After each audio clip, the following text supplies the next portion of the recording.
Mesdames et messieurs, je voudrais vous saluer chaleureusement dans le doux et précieux nom de notre Seigneur et Sauveur Jésus-Christ.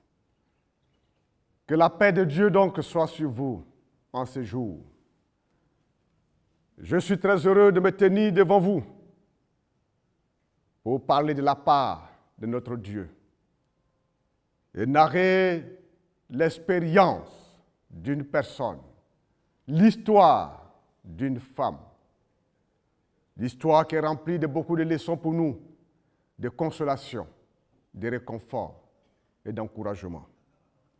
En ce jour, je voudrais vous raconter l'histoire d'un héros improbable.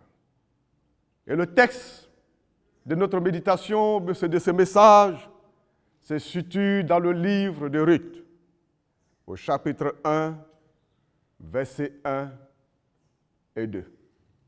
Et je lis la parole de Dieu. Du temps des juges, il y eut une famine dans le pays. Un homme de Bethléem, de Juda, partit, avec sa femme et ses 2 fils, pour faire un séjour dans le pays de Moab. Le verset 2 nous dit, le séjour dans le pays, le nom de cet homme était Elimelech, celui de sa femme Naomi, et ses 2 fils s'appelaient Machlon et Kiljon. Ils étaient Éphraïciens de Bethléem, de Juda. Arrivés au pays de Moab, ils s'y fixèrent leur demeure. Messieurs, mesdames, je voudrais donc, comme je l'ai dit tantôt, vous narrer une histoire d'amour, une histoire de fidélité, une histoire de constance, l'histoire de Ruth. Les femmes sont nommées dans la Bible, contrairement aux conceptions modernes des féministes qui pensent que dans l'Antiquité, la société était de manière rigoureuse, géronto-phallocratique. Dieu nous démontre que tout être humain, que tout homme, toute femme peut s'imposer dans la société par sa constance, par sa fidélité, par ses actes nobles, actes conformément à sa parole. Fidélité à Dieu, au Créateur du ciel et de la terre. Fidélité au Dieu d'Abraham. Fidélité au Dieu d'Isaac. Fidélité au Dieu de Jacob. Fidélité à la vérité. Fidélité à ceux et à celles que nous appelons parents, amis et connaissances. Et selon un calcul, il y a 188 femmes nommées dans la Bible. Beaucoup d'autres sont anonymes, mais ont joué un rôle bien important dans le développement et la croissance du peuple d'Israël et de l'Église chrétienne. Le livre de Ruth est conçu comme une pièce de théâtre en 4 actes. Et chaque étape du récit met en évidence les qualités de cette jeune fille. Dans l'adversité, elle ne se résout pas à abandonner Naomi. Naomi qui représente le peuple de Dieu. De nos jours, nous entendons beaucoup parler des hommes et des femmes qui émigrent vers l'Europe. Pays d'abondance, pays d'espoir, pays de l'espérance. Hélas, pendant la traversée de l'Atlantique, beaucoup y laissent leur vie. Et les médias en parlent chaque jour. C'est devenu le quotidien des hommes et des femmes de ce monde. En ce jour, il est aussi question d'une histoire d'un homme qui va émigrer. Il s'appelle Elimelech. Donc, le contexte de cette histoire se déroule avec 3 faits très importants. Le premier, les événements ont eu lieu à l'époque où Israël était gouverné par des juges ou des héros. Le deuxième commence lorsqu'il y avait une famine dans le pays d'Israël. Et Elimelech,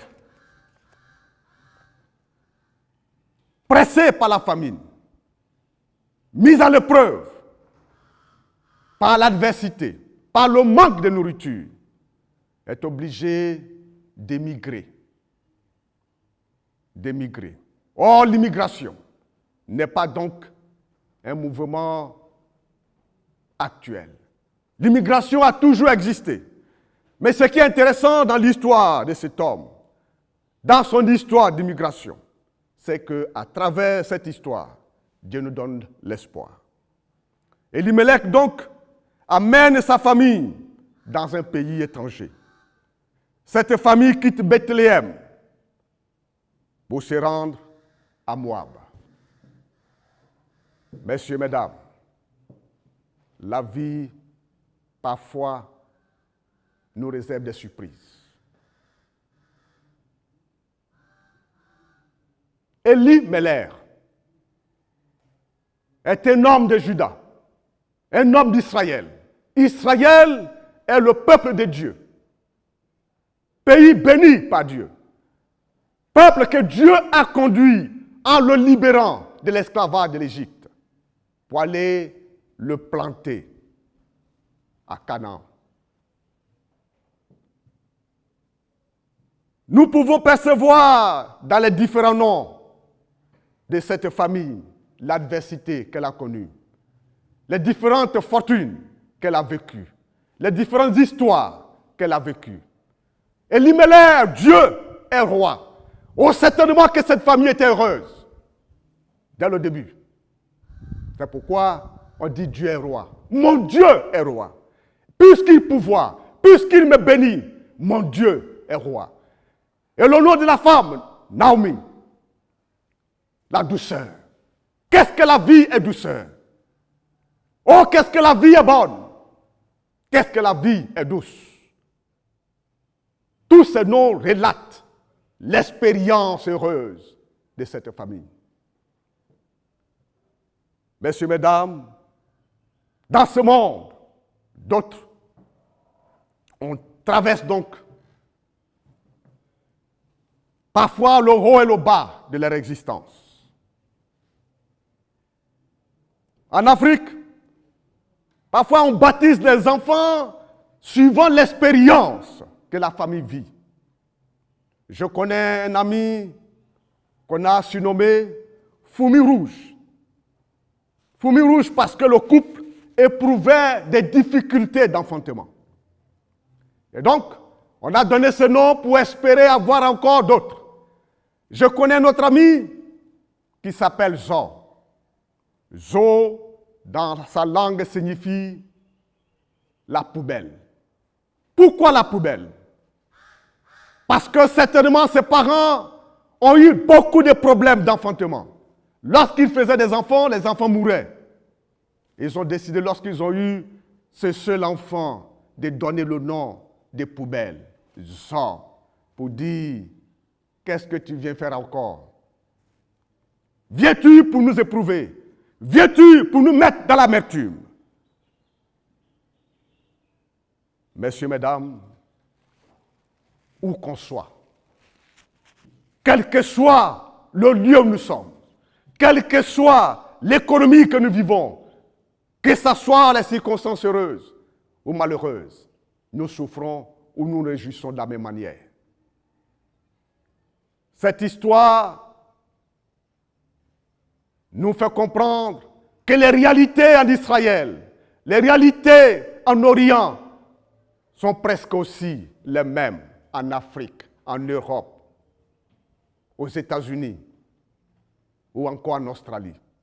C'est la condition de l'existence de tout être humain. Elimelech, phase de la joie, phase du succès, phase de la prospérité de la vie, certainement de ce couple. Nomi, qu'est-ce que la vie est douce? Qu'est-ce que la vie est bien amenée?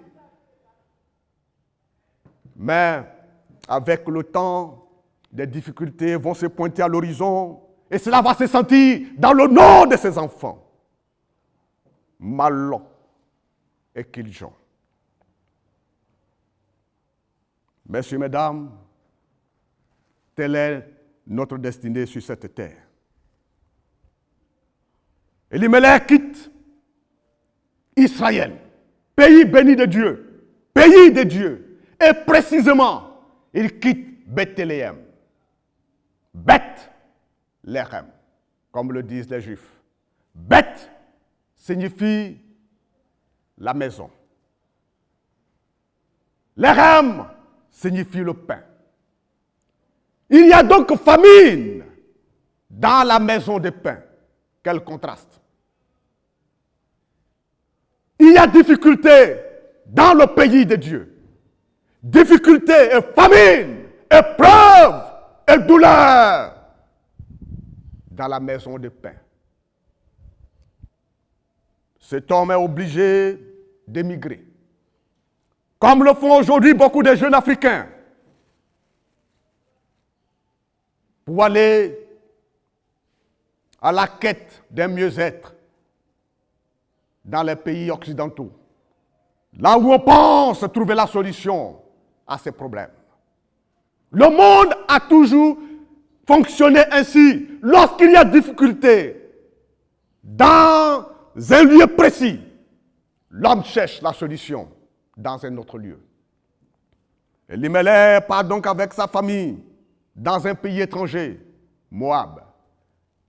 Un pays païen. Quel contraste. Messieurs, mesdames, il peut arriver que dans l'église de Dieu, il y ait difficulté.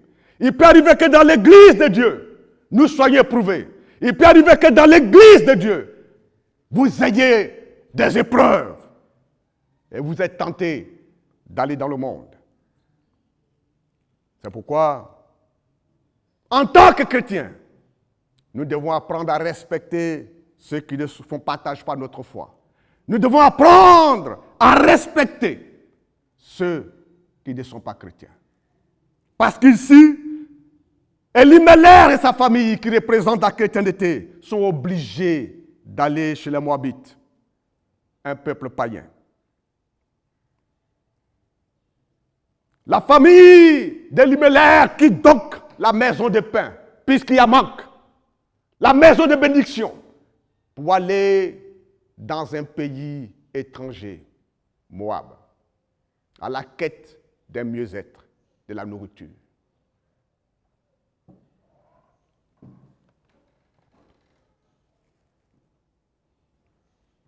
Et nous voyons ce que c'est que les Moabites.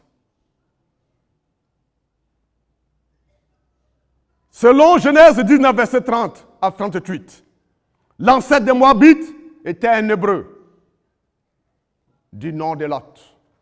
Nous connaissons tous Lot. Ses fils ont voulu faire continuer la lignée de leurs pères. Alors la sœur aînée va rendre son père ivre et elle va coucher avec son père. Et à la suite de ce inceste va naître un enfant. Il s'appelle Moab. C'est lui qui est le père des Moabites. La sœur cadette fait la même chose. Elle va aussi mettre au monde un enfant qu'elle va appeler Ben-Ami, l'ancêtre des Ammonites. Mes chers frères et sœurs, peuple de Dieu, voici des leçons. Les Moabites constituent un peuple d'inceste. Oh, quelle abomination! Mais c'est de ce peuple que Dieu va se servir pour sauver Elimelech et sa famille. C'est là qu'Elimelech se rend. Dans un peuple abominable, un peuple d'inceste. Quelle leçon pour chacun de nous? Là où tu vis, respecte ton voisin. Quelle que soit son origine, quel que soit son état spirituel. Il peut être un instrument dans la main de Dieu pour te sauver. C'est pourquoi nous n'avons pas le droit en tant que chrétiens de repousser qui que ce soit. Nous devons manifester de l'amour parce que nous ne savons jamais d'où peut venir le secours. Dieu se sert de tout.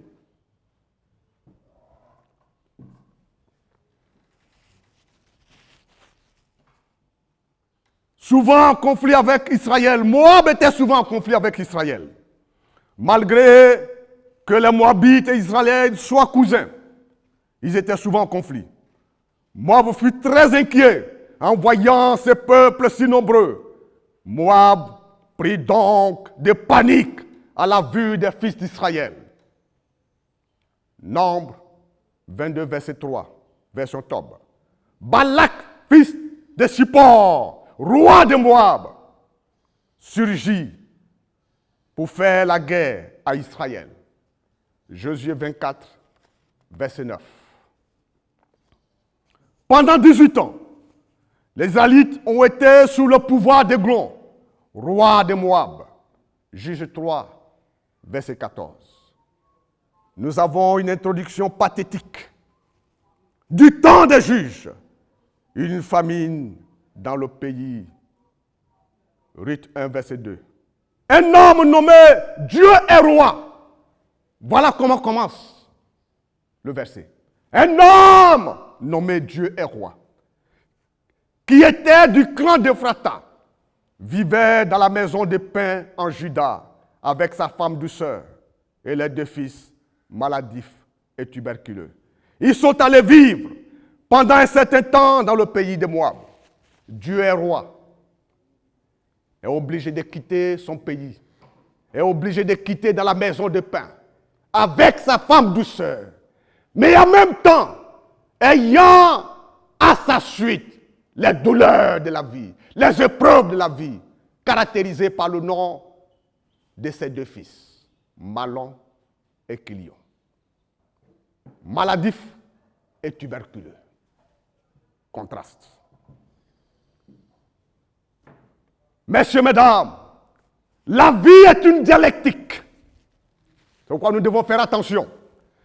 Si aujourd'hui tu es heureux, ne te moque pas de celui qui souffre, parce que tu ne connais pas ce que réserve demain. Dieu seul est maître du destin de chacun de nous. Dieu seul est maître des événements de ce monde.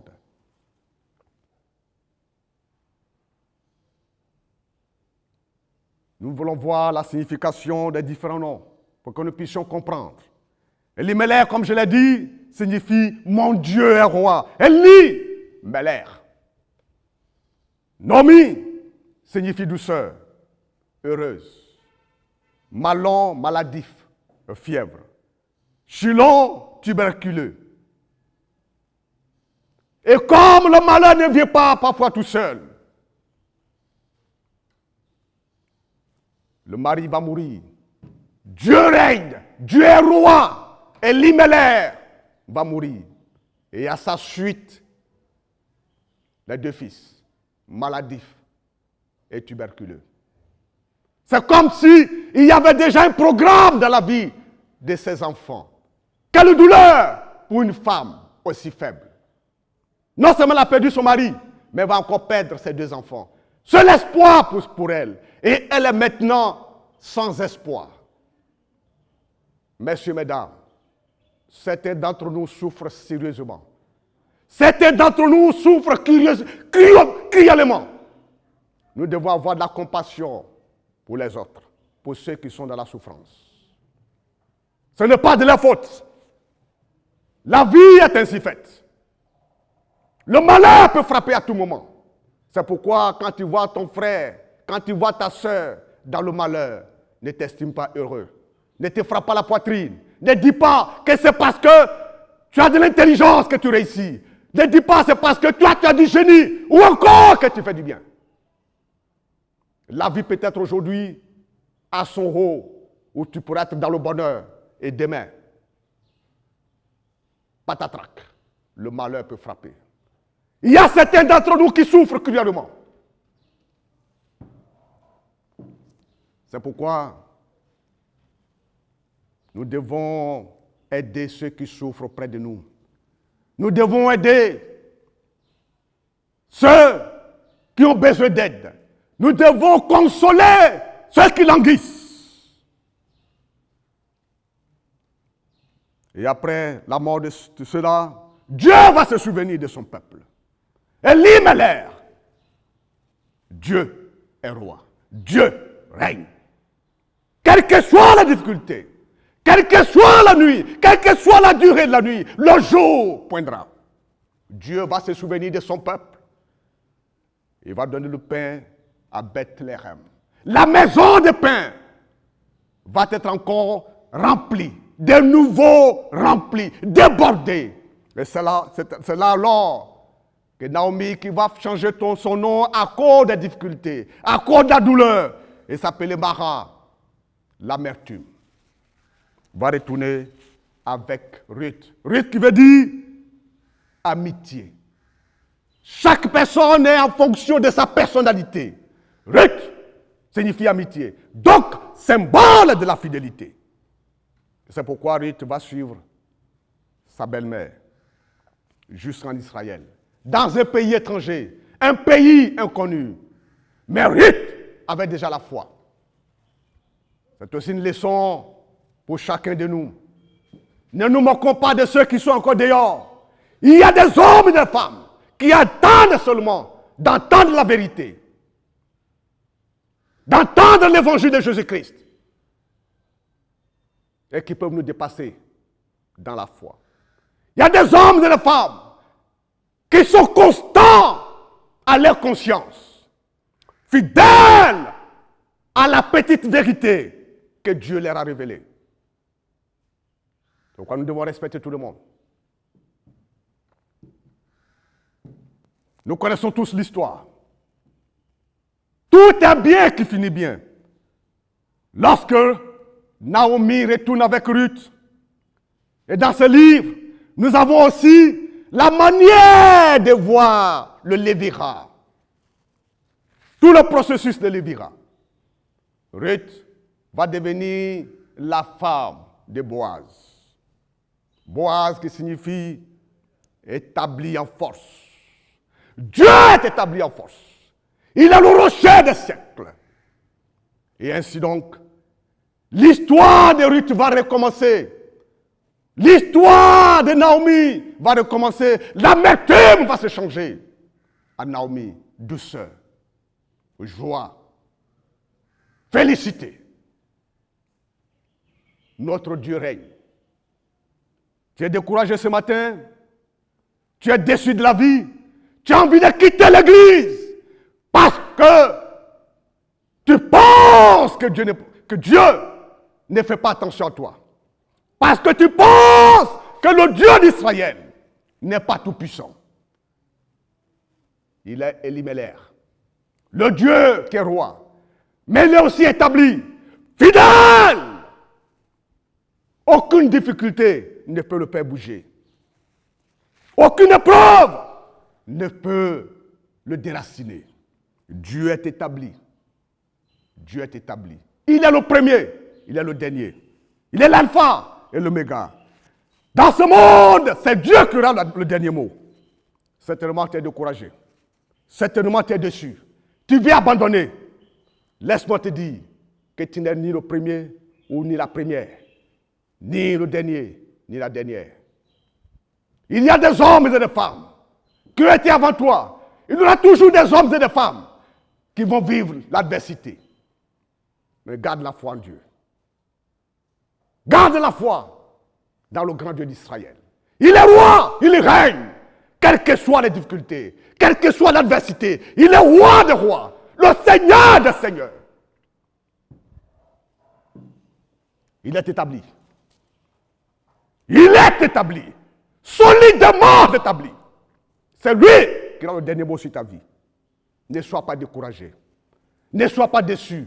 N'abandonne pas. L'adversité peut survenir. Mais Dieu est établi. À l'instant de Naomi, à l'instant de Ruth, Dieu se souvient toujours de ceux qui sont fidèles. Dieu se souviendra de toi. Sois consolé, sois exhorté, sois encouragé.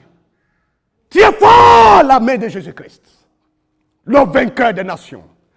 Tiens fort la main du grand Dieu d'Israël. Il n'a jamais perdu de bataille.